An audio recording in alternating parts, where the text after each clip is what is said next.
Welcome to the ADHD Women's Wellbeing Podcast. I'm Kate Moore-Youssef, your host, and if you've arrived here, there must be a reason. I'm guessing you're curious to learn more about improving your wellbeing alongside ADHD, or maybe looking for some advice or guidance to feel healthier and calmer. So, why start this podcast? I'm a wellbeing and lifestyle coach, EFT practitioner, mum to 4 kids, and I discovered my own ADHD alongside one of my daughters at the age of 40. And now, after supporting many other women just like me, and probably you, I feel there's a need for more emphasis on wellbeing and lifestyle help for women with ADHD.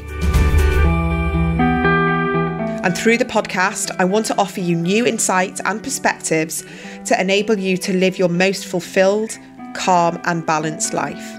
So wherever you are on your ADHD journey, my aim is to support you in finding the awareness and the most aligned tools to enhance your well-being so you can make the most intentional mindset and lifestyle choices moving forwards. Ready to get started? Here's the episode. So hi everyone and welcome back to the ADHD Women's Wellbeing Podcast. And today I am beyond excited to be able to welcome a really special guest and someone who I've looked up to for many years, especially since I've been working in the ADHD field. I am delighted to announce that today's guest is Dr Edward Hallowell. And if you haven't heard of Dr. Hallowell, I urge you to go and buy his books and really learn from him because he has been in this field for over 4 decades. So I will explain to you about his work. So Dr. Hallowell is a board certified child and adult psychiatrist and world authority on ADHD. And he is the founder of the Hallowell ADHD centres in Boston, New York City, San Francisco, Palo Alto and Seattle. And like I said, he's spent the past 4 decades helping thousands of adults and children live happy and productive lives through his strength-based approach to neurodiversity. And he also has ADHD and dyslexia himself.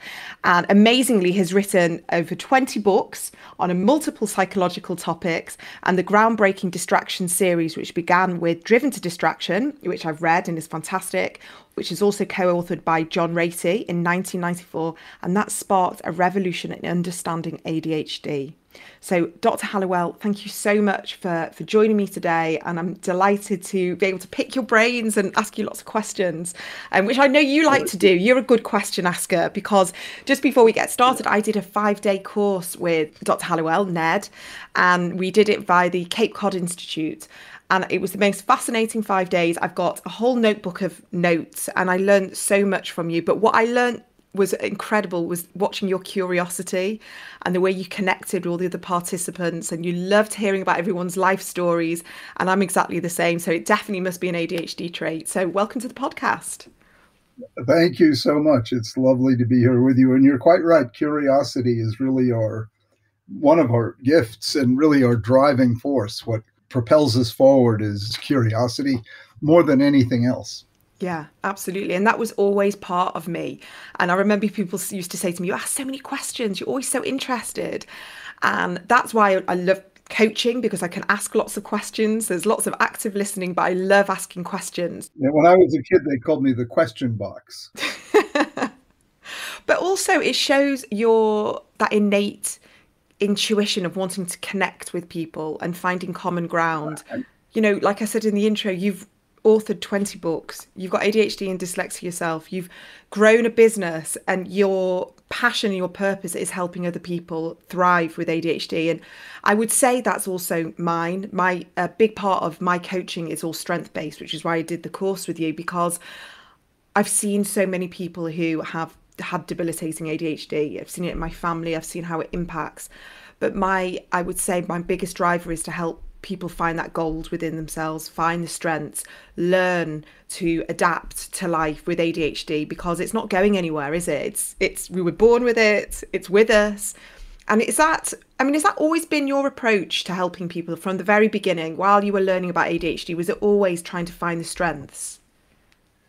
Yeah, because I learned about it after I'd finished all my education. And I'd done very well. I went to a top prep school called Exeter. I went to Harvard, which most people have heard of. I went to a wonderful medical school down in New Orleans, Tulane, then back to Harvard for my training. So the last thing anyone would have thought was that I had some kind of learning disability, which most people take as a equivalent to being stupid. And I'd always known that I had dyslexia because I'm an incredibly slow reader. It takes me forever to get through a book. In fact, my wife says, I don't know how you know anything.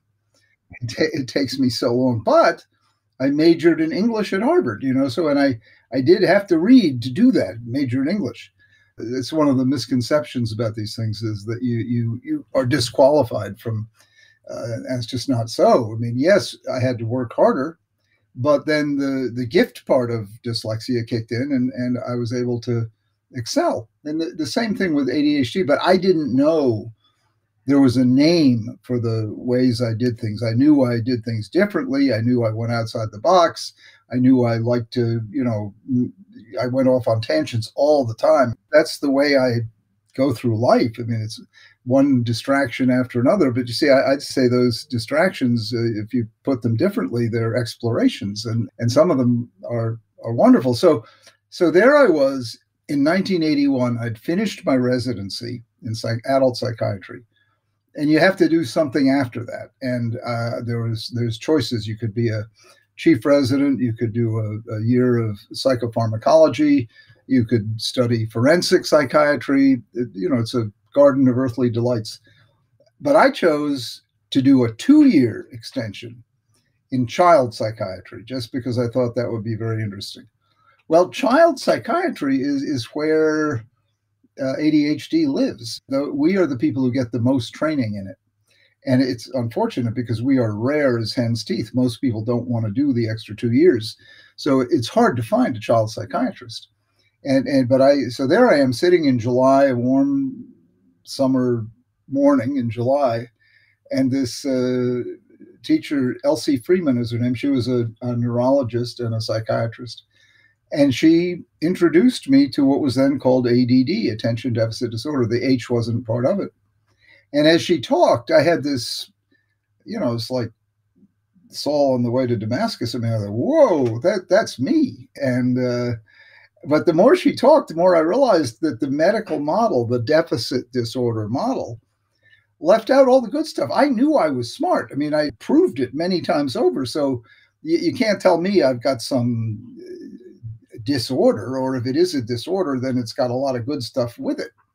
And that's what I realized then, that yeah, I had this condition called ADD, but that the medical model only got it half right. They left out all the good part. And that makes sense because medicine is about pathology. You don't go to the doctor because you feel so good. You go to the doctor because you're in some kind of pain.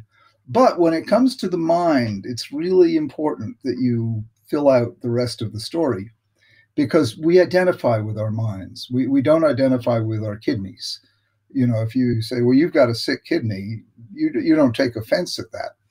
But if you say you've got a sick mind, you do take offense at it, and it hurts your feelings, and it diminishes you in your own rating. And that's the real disability that we inadvertently create, we practitioners. The real disability is not ADHD and the symptoms that come with it. The real disability is thinking you're stupid. Yeah. And absolutely. Thinking you can't do stuff. Yeah. And thinking you're excluded from the higher walks of life. And it's just not so. I can name you people at the top of every single profession who have it. I can name you Nobel Prize winners, self-made billionaires, let alone millionaires. And most entrepreneurs have it. But most people don't know that, including, the people in medicine who I think Russ Barkley, who's one of the leading researchers in the field, said to me once, Ned, will you please stop talking about the advantages with ADD, because nobody wants to fund research into advantages. Yeah. So there's a reason you want to promote the downside, because then you'll get research money to investigate it. And I fully appreciate that. The problem with promoting the downside is the damage you do to the people who have the condition. They walk around thinking they have a deficit disorder. I mean, what's that terrible term? Is a deficit disorder? I've got a deficit disorder. There's no way you can give that to a child or an adult and have them feel good about it. And it's and it's inaccurate. We don't have a deficit of attention. We have an abundance of attention. Our challenge is to control it. Yeah. So it's, and I don't see it as a disorder. I see it as a trait. If you manage it right, it can become a great asset, as it has done for me and for millions of others. What's the name that you'd like to change it to? Because I know you were telling us. And is this going to happen? Do you think it will happen in your lifetime? No, it's not going to happen. It's a pipe dream. But I would like to rename it Variable Attention Stimulus Trait, VAST, because it is a vast condition. And two of the key elements of it are attention and stimulation. And variability is a hallmark. We are consistently inconsistent. So I'd love to, and I don't see it as a disorder, but as a trait. So I would love to call it VAST, Variable Attention Stimulus Trait. There's no stigma attached to that, but it won't happen because the people who control the names do so with great fierceness. Yeah, yeah. It would be nice to know that in the future that we could identify with something that isn't called ADHD, because it's preventing people from getting diagnoses, it's preventing people from talking about it, the stigma, so much of it is just not relatable, and some of it is, as you probably know, ADHD shows up so differently for everybody. You could have one more than the other, and it's just so hard, isn't it, to be able to say, right, I have a deficit of attention, because like you say, the hyperfocus can be such a huge part of your ADHD. Well, how have you dealt with it? How old were you when you discovered you had it? So I'm 42, and I discovered it 2 years ago, and that was with only 2 years ago. Only 2 years ago, but oh my goodness! But it's been in my family for a long time because of my brothers. How did you discover it? What brought it to your attention? So one of my daughters I realised what was going on. It'd been a couple of years before lockdown, and then it was over lockdown. I was like, this is not right. It's not dyslexia, and it's not quite dyslexia, not quite dyspraxia. There was something else going on, that there was a missing piece. And I just started doing some research. So it was your curiosity. But the thing is that I'd always sort of thought about it about myself, because my brothers were diagnosed with ADHD much younger. They were diagnosed in the 80s, 90s, early 90s. So it's always been there. And I've always seen ADHD, and I've seen it in boys. I've seen the traits in boys. I had never heard of a woman having ADHD. It was not even on my radar. So when I started looking into it and I saw girls ADHD, and then I thought, God, that's me as well. You were what, like 39, 38 years old? I was nearly 40. I was Wow. approaching my 40th birthday, and my daughter And got what were diagnosed. the symptoms you identified with? Oh my goodness. There was, even from a very young age in myself, there was anxiety, there was worry. I didn't even know it was anxiety. I was just a worrier. Probably a bit of OCD, lots of thoughts that just kept coming back all the time. Would your mind wander? My mind would wander. I'd sit in class. Now, the problem with my education is that I moved around a lot. I moved around the world. I changed languages. So I was always on the back foot education wise. So when I came to go to university, I sort of scraped through because I had all sort of mismatches of, qualifications. But I knew at university that I had to do a practical degree. I had to sit in lecture theatres. For me, I used to watch everyone writing notes, and I'd just be sat there looking around and looking at people's shoes and watching the lecturer's hair and all these things. But again, I'd miss lectures, and then there'd be something that I'd be really interested in, and I would be in the library hyper-focusing. But I didn't have a language for it. I didn't understand. I didn't understand when I was overthinking and ruminating. All these words, the language just wasn't there. And how has your life changed since you got the diagnosis? It was profound on another level, because I used to beat myself up very badly, very self-critical. Why can't I do what other people are doing? Comparing myself, just not understanding why certain things just didn't come to me naturally. Why I could see other women keeping tabs on this and turning up to school meetings and remembering this. But then I found that other things, like really big things, not that challenging. So my husband used to sit down with me and say, why are you focusing on all the stuff that you're bad at? He was kind of like my ADHD coach when I didn't even know I had ADHD. And he just kept saying, but you do this and you do that and you're good at this. And I say, but that doesn't matter in the practicalities of life. The practicalities of life are, I need to get my kids up to school. I need to make sure I don't miss a meeting. But he said, but you're building businesses and you're doing this and you can create recipes from scratch. And what businesses I were you building? created, I used to work in PR, so I went freelance and I did a PR business. And then very typical ADHD, after I'd had my fourth child, I had a bit of a career break and I decided I wanted to start a succulent plant arrangement company. And I've never touched or seen a succulent plant in my entire life. But I just decided that I could do that. And it was new to the UK. It was quite big in America. And the next day I found a supplier nearby. I created ideas in my head. And within a week, I started my own business. And people were like, what are you on? What is wrong with you? Yeah, now what? Now, so that was after you had the diagnosis. No, this is 2, 3, 4, 5 years before. So I mean, that was like the red flag. But and I you didn't. started a succulent plant arrangement business, and you'd never done anything with succulent plants before. No. Wow, No. that's just so great. That is so good. And then the business did okay? Yeah, it was fun. I mean, my youngest daughter was little, but this was that inner restlessness. You know, she was a baby. I had 4 kids. My life was so busy, but there was that inner restlessness of the soul that I couldn't placate with anything else. And the only way I could placate it was doing something creative. And it did, and it really saved me. I think it saved me from maybe losing myself, or I don't know. There was something that I needed that was beyond my family. And it's so wonderful, because in my book, ADHD 2.0, I stress the importance of, I call it find your right difficult, but having a creative outlet. And this was it for you. I mean, that's wonderful. And you talk about difficult, a field you never even done anything in, you know. Yeah, I mean, I kind of researched and I blended it together with my love of like vintage finding. So I used to love going to thrift stores and charity shops, and I'd find vintage pottery and I'd plant it and I'd create all sorts of creative arrangements. But the funny thing is that I didn't know how to describe the business, because there was no other business out there doing what I was doing. So I didn't even have a description. And I look back and I think, why did I not see that was ADHD? But I didn't know what to look for. But now I use it as an example for anyone else that is struggling because they want to fit into a box, they want to conform.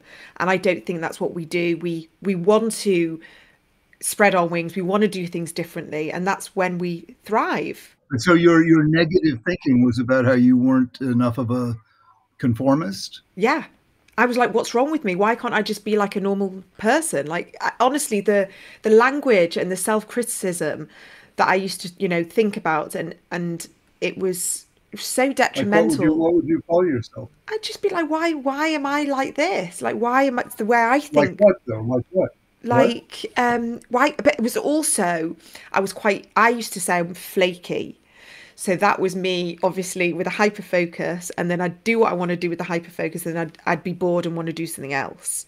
So there was a lot of words like, you're flaky, you try things, then you give up, you start things, you don't finish them, you say you want to do this, but you don't do it.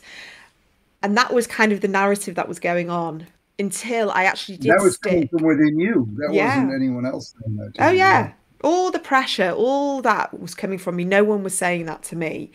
There might have been quips. And again, with the RSD, the quips would be big, criticisms that I would inflate into my head. So someone might make a remark, but that remark would play over and over and over. The fear of the judgment, the fear of the feedback. So a lot of the time I wouldn't put it out there what I was doing. And again, and I see this a lot with, the women I work with, the listeners of the podcast, is that they do want to do great things. They do want to do the things that light them up. But then I think the RSD, the rejection sensitivity dysphoria. And don't forget the default mode network, the DMN, that amplifies all of that. Can you explain briefly, Because I know that this was a big part of your book. Yeah, I think it's much more powerful than you're talking about rejection sensitive dysphoria. Yeah, I think everybody has a little bit of that, but the default mode network is a really new discovery out of neuroscience, and it really, our greatest gift, we people who have ADD, is our imagination, but it's also our worst enemy, and that's because of the default mode network. So when your imagination is engaged, when you're arranging your succulent plants, 4 different regions of the brain light up, and together that's called the task positive network, the TPN, and that's when you're at your best. But then when the plants are arranged, the TPN shuts down, and what lights up instead are 4 other regions of the brain, still your imagination, but another part of it. And that's called the default mode network, the DMN. And everyone with ADD has got to know about this, because the default mode, I call it the demon, and it sends out all those negative messages you were just saying. You're a dabbler. You don't do anything thoroughly. You're a lightweight. You don't deserve your, whatever you have achieved is done by smoke and mirrors. Yeah. I mean, God gave you your kids. You didn't even do that. I mean, it just, you would just bash yourself in horrible ways. And you see, the reason you keep feeding the demon with your attention is we're always looking for stimulation with ADD. Contentment is too bland.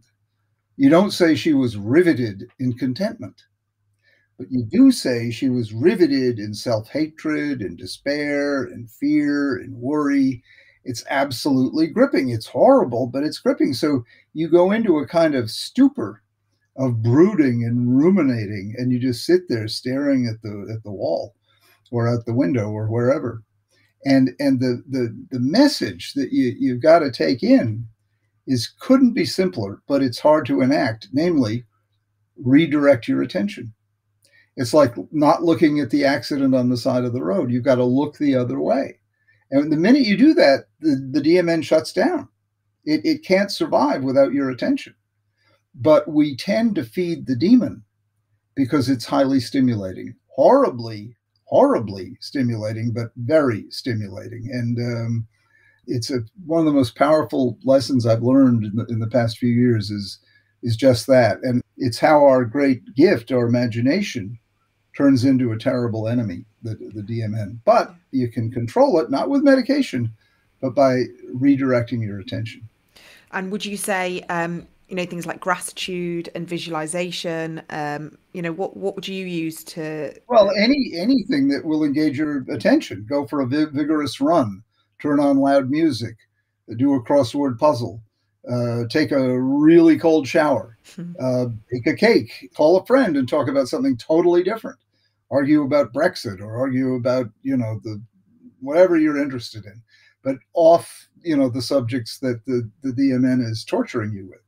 And you want to have available, these other things to send your attention to. Visualization would be great if you can do it. The DMN might be able to compete with that because it's got to be very stimulating. I find visualization tricky. Yeah. So, but it's got to be visceral and grab you. Loud music, cold shower, physical exercise. So whatever you can think of that will grab you. And that'll take you right out of it. You break these terrible bouts of, I have patients who are so grateful, finally. They've been through all kinds of psychotherapy and medication. It couldn't be simpler. Just redirect your attention. But you got to find stimuli that are powerful enough to grab you. If you are currently feeling overwhelmed, join the club. So many of us are, including myself. So for that reason, I wanted to organise one last workshop for 2022. And this will be on Friday, the 9th of December at 2 p.m. UK time. And it'll be teaching you some easy EFT and tapping tips for ADHD overwhelm. Now, I know so many of you message me asking me some, tools and techniques to self-regulate and feel calm in stressful situations. And I believe EFT is one of the most effective tools I have at my disposal. So I want to share with you how I use EFT and tapping to calm and to regulate when I'm feeling overwhelmed. So perhaps you are looking for these tools for yourself, or maybe for any of your children, or you want to feel more empowered or in control of your emotions in stressful situations. And I promise you, this 1 hour workshop will teach you easy to remember tapping techniques to help you when you are feeling overwhelmed and dysregulated, especially over the busy holiday period. So if you are interested, I've got all the details on my website, which is adhdwomenswellbeing.co.uk, or head to the show notes of today's episode and all the details will be on there. I really hope to see you there for our last session of 2022. Now back to this week's episode. So when you say find your right difficult, and you find it with, and I've written here in my notes, is this special zone of finding it without the compulsion. So how are you saying that we obviously we've got the hyper focus? We need something, some activity that satisfies two criteria. Number one, it's got to be difficult. If it's not difficult, we'll get bored. We won't do it. And number two, it's got to matter to us. It's got to serve a mission, or we're getting paid to do it, or it serves our mission, or it makes us feel great, whatever. It's got to matter to us. So difficult and matter to us, we're off to the races. For me, it's writing. Nothing is more difficult than writing. And it serves my mission. I want to advance what I'm saying. And I'm like a messianic itinerant preacher, and spreading the good news. And so for me, that's my right difficult. Yeah. The sooner you can find it, the better. We need that outlet. We need to create. We need to build. The strongest drives in people with ADD are, number one, the desire to be free. And number two, the desire to build, create. Look at you, 4 children. You've done the pinnacle of human creation 4 times. But we thrive when we have that. Something we can really sink our teeth into that challenges us, but that we can do and feel good about doing that. And doesn't get mentioned hardly ever. People, when they talk about treating ADD, they want to drill down on executive function, which is fine. We've got to learn executive function, but honestly, get a coach and work on that and set up structures and devices. But the more far-reaching and really life-changing interventions are like find the right difficult, find the right job, hook up with the right person, serve the correct mission, serve the master you believe in, so to speak. These things make a big difference. And yeah, you got to figure out how to be on time. Although being on time, I'm late everywhere, and I don't mean to say I blow it off, but it's not all that important, as opposed to knowing what really matters to me in my life. Like, I'm sure you would say the same. What matters to me more than anything are my kids and my wife Sue, and then I happen to believe in God, and it's not like I'm a nut about it. It just organizes and centers me, and then. My creative work, whether it's doing what I'm doing now with you, or seeing patients, or writing books. And I think too many people with ADD, they drill down on what they're bad at, like what your husband said to you. And they spend a lifetime trying to get good at what they're bad at. Now, that's usually some version of executive function, being on time, or not procrastinating, or getting organized, cleaning out your sock drawer, or whatever. Enough. That doesn't matter that much. In other words, when I talk to people about disorganization, I say the goal is not to be perfectly organized. The goal is to be well enough organized that disorganization doesn't prevent you from reaching your goals. And now that's an achievable goal. You can get well enough organized, or hire someone to get you well enough organized. So disorganization doesn't keep you from reaching your goals. You'll never be House Beautiful, Martha Stewart, whoever in England you guys hold up, but you can get well enough organized that you're not failing to reach your goals because of disorganization. We really don't emphasize nearly enough the other things I've been talking about, the importance of a creative outlet, the importance of having a project to work on, the importance of like right now, I'm working on my 23rd book. In fact, it's a new book about ADHD that I'm writing for a British publisher, and it's gonna have It's going to have illustrations, and it's going to be very ADD friendly, with little bullets and bubbles and all that kind of stuff. And I'm having a great time, but it's very challenging. It's writing books, whatever format. It ain't easy. and even though I've done it many times, I'm not a formula kind of writer. So each time I'm creating out of nothing. But that kind of stuff, the power of love. I think in general, we don't talk about love enough. And it's that connection. It's connection. Yeah, the power of connection. Exactly, Kate. That's exactly it. I call it the other vitamin C, vitamin connect. And in today's world, man, oh man, are we suffering from a vitamin connect deficiency. And the beauty of connection is it's free, it's fun, and it's good for you. The sad part is people don't take it seriously enough. Like right now, you and I are connecting. Guess what? That's good for us. That's fortifying. Sure, we're doing a job, I guess you could say, but mainly we're conversing and learning about one another and trying to inform people about what we know about this interesting condition.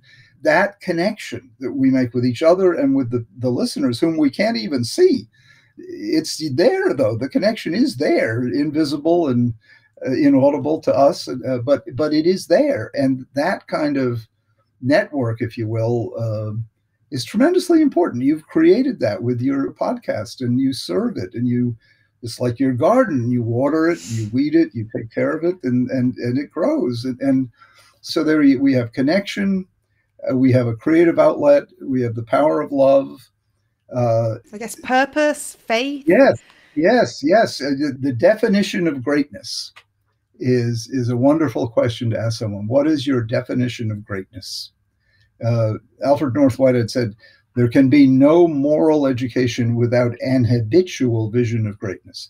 Habitual is the key word there. It's not that you bring it out every Easter, but it's habitual every day. It's a great thing to ask kids, what is your vision of greatness? And to ask ourselves, what is your vision? Is it being rich? Is it being powerful? Is it being famous?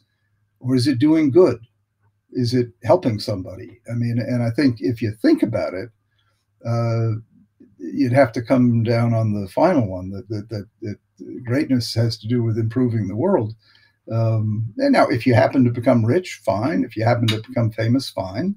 But I think that vision of greatness, and talk about serving a purpose, if that can be the purpose you serve every day, and then you get involved in some cause or another, like you and I are in the ADHD cause, but it's part of our overriding vision of greatness, which is to help people improve the world. And the beauty, St. Francis got it right. In giving, we receive. And people say, yeah, that's bullshit. Well, it's not. It's true. And amazingly enough, that when you give, you feel good. And, you can take it too far and shouldn't do that. But these are the kinds of, and it just so happens that we people who have this condition are unusually good at helping others. Yeah. But every one of our qualities has a reverse side. We're also unusually adept at mucking things up. We can be quite self-absorbed and introspective. But then at the same time, we, like you say, we want to help people, and we have a huge amount of empathy as well. I mean, you write about that in your book, all the paradoxes of ADHD and all the reframes, which I thought was fascinating.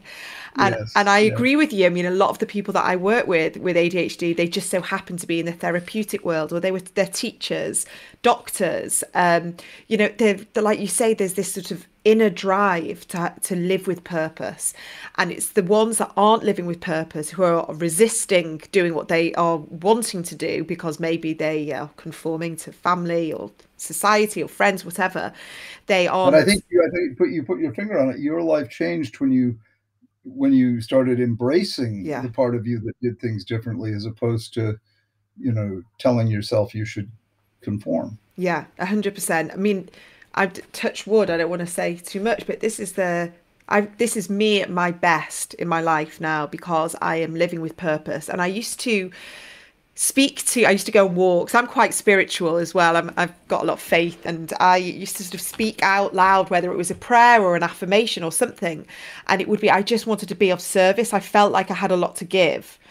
But it wasn't the right time. I couldn't train because I had my kids were so young. And then once I started all my training in the different areas, that's when I was like, okay, this is where I'm meant to be. And when I'm coaching and we have that energy, and I think this is exactly what I want to be doing because I'm living with purpose. I'm helping, I'm guiding people for them to thrive as well. And that for me has helped my ADHD because my DMN is nowhere near as strong as it used to be.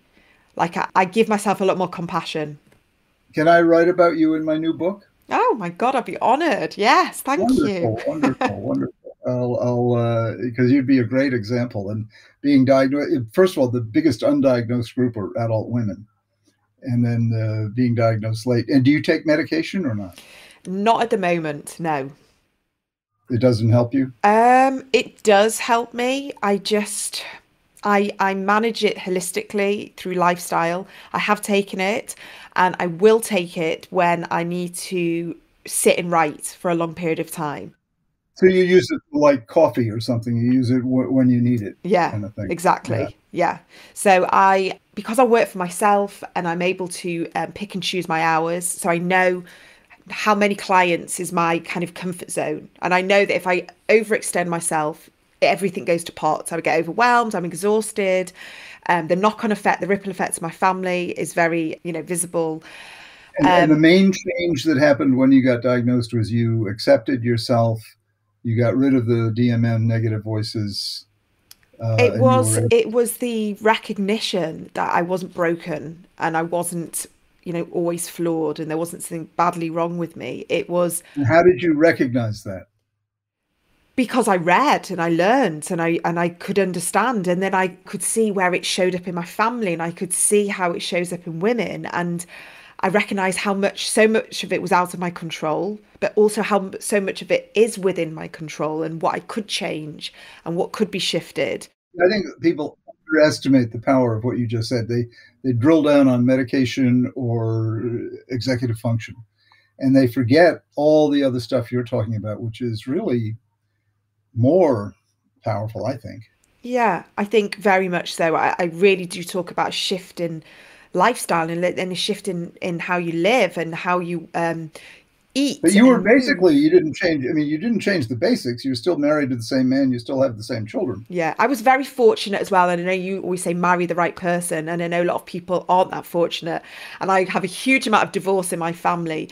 And it was almost like my mission to make sure make sure we don't get divorced. So we've been married for nearly 20 years in August. We married quite young, much younger than other people. That was another thing. It was kind of like, oh, I used to tell myself, well, it's because he looks after me and he helps me, and he does. He is a big part of my executive functioning.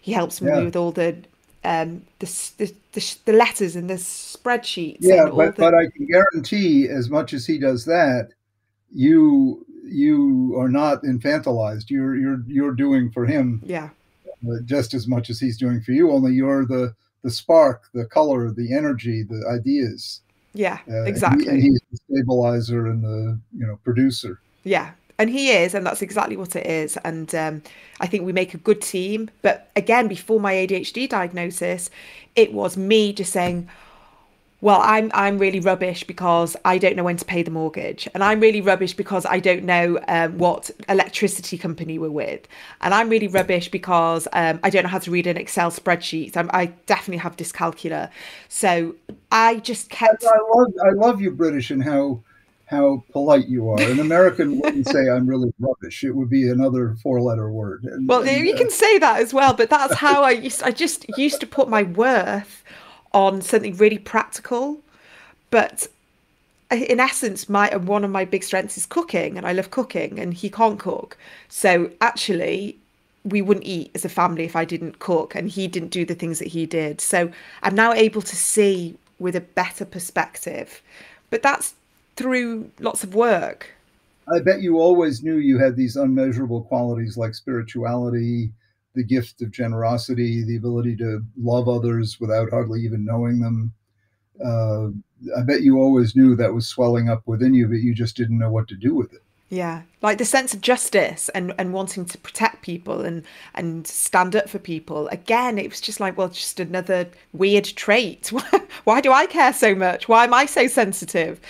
But now you know better. Yeah, now with my four Yeah. kids, I'm desperate to be able to help them thrive with resilience and self-compassion and acceptance and move forward, and your work and your books, and I really do want to say to all the listeners that ADHD 2.0 has been on my desk ever since it came out. I recommend it to all my clients because they say, what can I read?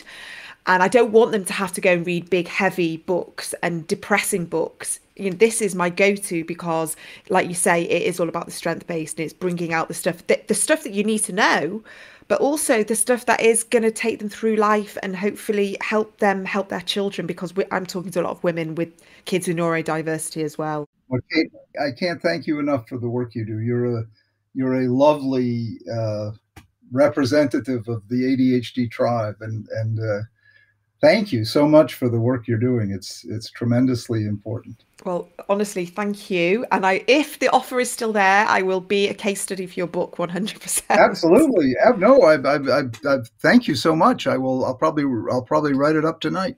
Okay. Well, thank you. And anybody that wants to read Dr. Hallowell's books, are all over any bookshop you want. Just put his name into Google and you'll find lots of stuff. Dr. Hallowell, thank you so, so much. I really appreciate your time today. Thank you, Kate. So that's today's episode done. Did what we talk about resonate with you? I really hope you found some takeaways that may inspire you to make some small changes that enhance your daily life. And if you did find this episode insightful, please do consider sharing it. Knowledge and awareness is power, especially with ADHD. You can also head over to the show's Instagram page, which is ADHD Women's Wellbeing Pod, and join the community that's waiting for you there.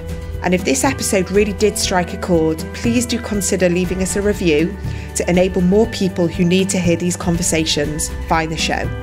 Thanks so much for joining me today, and see you next time.